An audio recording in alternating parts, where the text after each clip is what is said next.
Bab 1095, Master Pedang Dunia sangat luar biasa. Lapar. Tangan Yangorye yang sedang mengoleskan obat pada Yelena yang tiba-tiba sedikit gemetar dan berhenti. Dia diam. Dia tidak pernah menyangka bahwa di alam semesta Guanxuan saat ini, masih ada orang yang kelaparan. Kalau dia tidak bertemu Yelena Yang, dia tidak akan tahu bahwa manfaat yang diberikan oleh Akademi Guanxuan semuanya dimakan oleh sekte dan keluarga bangsawan. Bahkan tempat seperti negara Qi pun seperti ini, apalagi negara lain. Selama bertahun-tahun, dia sudah menaklukkan alam semesta di luar. Sebelumnya, dia secara naif percaya bahwa semakin besar wilayahnya, alam semestanya akan semakin baik. Tetapi, ternyata kualitas hidup semua makhluk hidup di alam semesta tidak ada hubungan dengan besarnya wilayah kekuasaan. Tatanan yang dia buat perlahan-lahan mulai memburuk secara internal. Setelah beberapa saat, Sanderye tersenyum tipis dan berkata dengan lembut, tidak akan lapar lagi di masa depan. Saat dia berbicara, dia terus menyeka luka Yelena yang dengan lembut. Yelena yang menoleh ke arahnya, apakah kamu akan tiba-tiba meninggalkanku di masa depan? Sanderye berkata dengan serius, tidak. Yelena yang menyeringai. Saat larut malam, Yelena yang berbaring di tempat tidur dan tertidur lelap. Dia jelas sangat lelah hari ini dan tidur nyenyak. Setelah Sanderye menutupinya dengan selimut, dia mematikan pelita. Setelah dia meninggalkan ruangan, dia menutup pintu dengan lembut. Bulan cerah menggantung tinggi. Setelah sekian lama, Sanderye berkata dengan lembut, Tuan Pagoda, tatanan bukanlah sejenis ilmu pedang, ini semacam tanggung jawab. Bang! Dalam sekejap, aura jiwa pedang miliknya melonjak dengan liar, dan dalam sekejap, jiwa pedang miliknya mencapai ranah Raja Pedang.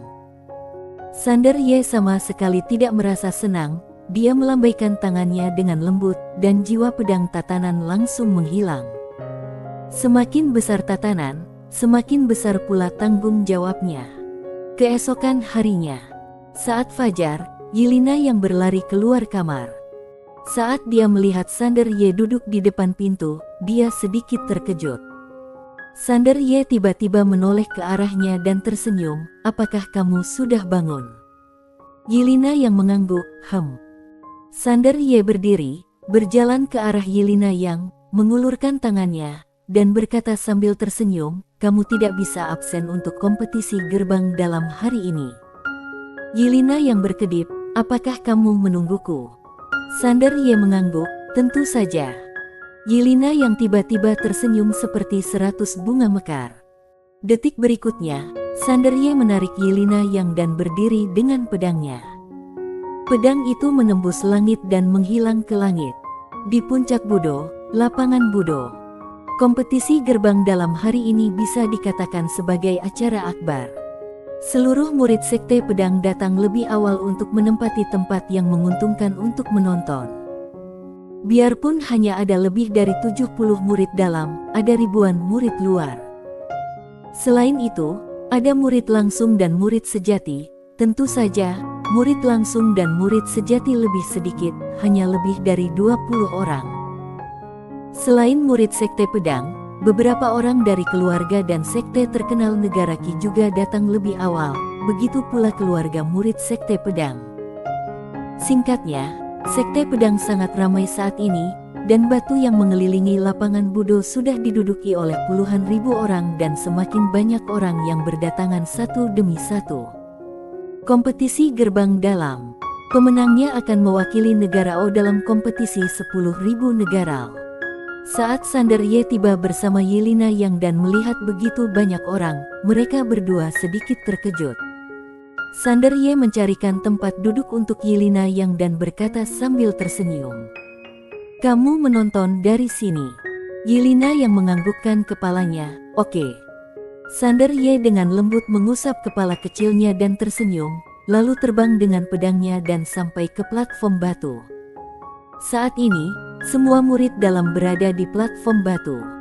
Dia juga melihat beberapa wajah yang dikenalnya, Munian, Sunorlu, dan Fuji. Sander Ye melihat ke arah Fuji. Dia menemukan bahwa Fuji, yang sudah sebulan tidak dia temui, sudah banyak berubah dibandingkan sebelumnya. Melihat Sander Ye, Fuji menatapnya dan tersenyum. Sander Ye tersenyum, dan pada saat ini, cahaya pedang tiba-tiba jatuh di depan semua orang. Cahaya pedang menghilang, dan seorang wanita muncul di depan semua orang. Itu adalah pengurus utama Sekte Pedang Ningsih. Saat ini, Ningsih mengenakan gaun putih. Ningsih melirik ke semua kultivator pedang di lapangan, lalu berkata, kompetisi gerbang dalam terdiri dari 2 level. Level pertama menguji tekadmu. Kamu hanya perlu bertahan selama 1/4 jam. Level kedua, pertempuran nyata akan dimulai. Tidak ada bicara omong kosong, langsung dimulai. Begitu suara Ningsih terdengar, jiwa pedang yang sakti tiba-tiba jatuh dari langit dan menyelimuti seluruh kultivator pedang yang ada di lapangan. Pada awalnya, semua orang baik-baik saja, tetapi segera, wajah para kultivator pedang berubah. Karena mereka menemukan bahwa jiwa pedang ini semakin kuat. Bang! Segera, seseorang tidak bisa menahan diri dan jatuh. Kemudian, semakin banyak orang yang terjatuh. Di saat yang sama, jiwa pedang yang menyelimuti semua orang semakin kuat. Di lapangan, para kultivator pedang jatuh satu demi satu. Ketika 1/4 jam berlalu, hanya ada 9 kultivator pedang yang tersisa di lapangan. Sander Ye melirik ke kanan dan menemukan bahwa Fuji juga bertahan sampai akhir. Saat ini, Ningsih tiba-tiba berkata, yang tersingkir, mundur. Di platform batu, biarpun para kultivator pedang yang tersingkir yang sedikit enggan tapi mereka tetap berdiri dengan cepat, membungkuk, lalu pergi. Ningsih melirik Sander Ye dan yang lainnya, dalam pertarungan nyata, ambil undian. Saat dia berbicara, dia membuka telapak tangannya dan sebuah kotak kayu muncul di tangannya. Semua orang mulai mengambil undian, dan Sander Ye mengeluarkan selembar kertas, tetapi tidak ada apapun di kertasnya. Dia sedikit bingung, dan saat ini, Ningsih tiba-tiba berkata, yang kosong keluar. Sander Ye keluar.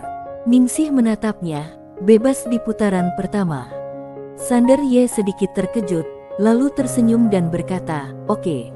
Setelah mengatakan itu, dia berjalan mendekat dan berdiri di samping Ningsih. Ningsih menoleh ke arah Sander Ye tanpa berkata apa-apa. Sander Ye sedikit bingung, ada apa? Ningsih menatapnya, apakah kamu akan menjadi tuan rumah? Sander Ye. Setelah Sander Ye berjalan ke samping, Ningsih melanjutkan, kelompok pertama keluar. Setelah suara itu terdengar, 2 kultivator pedang keluar.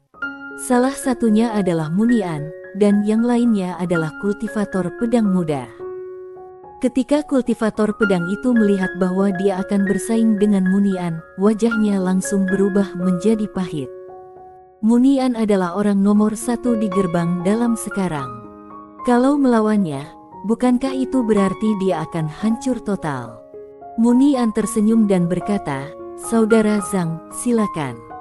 Kultivator pedang muda itu menarik napas dalam-dalam, lalu berkata, Saudara An, mohon pencerahannya. Setelah mengatakan itu, dia tiba-tiba bergegas ke depan dan menikam Munian dari kejauhan. Pedang ini secepat kilat, mencapai jarak beberapa kaki dalam sekejap mata. Saat ini, Munian tiba-tiba menunjuk. Bang!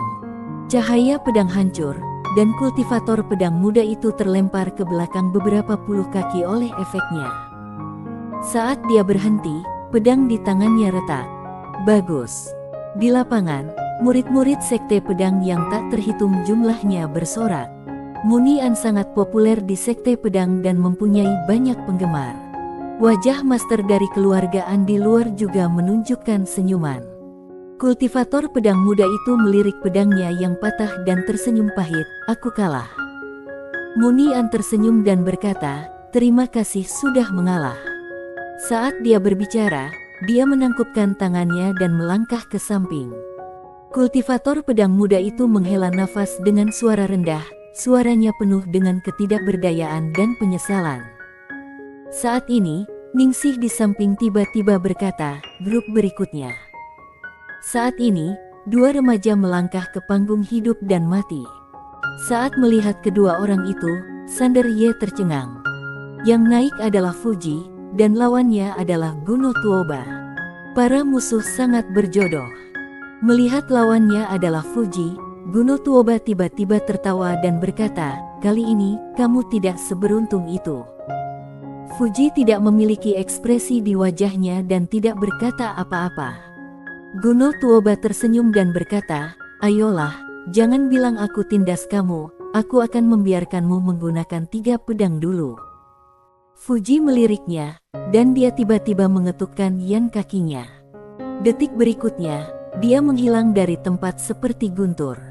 Ekspresi Guno Tuoba di kejauhan tiba-tiba berubah drastis dan dia mengerutkan kening. Pedang itu menembus setengah inci, dan darah langsung meluap. Di sekeliling, ada keheningan. Hitungan detik, Ningsih menatap Fuji dengan sedikit mengernyit, dia terkejut. Sedikit keterkejutan muncul di mata Munian. Senyuman muncul di wajah Sander Ye. Terlihat Fuji sudah bekerja sangat keras selama periode ini. Guno Tuoba menatap Fuji, "Bagaimana mungkin? Bagaimana mungkin kekuatanmu?" Fuji memandangnya dengan ringan, lalu menyarungkan pedangnya dan berbalik untuk pergi.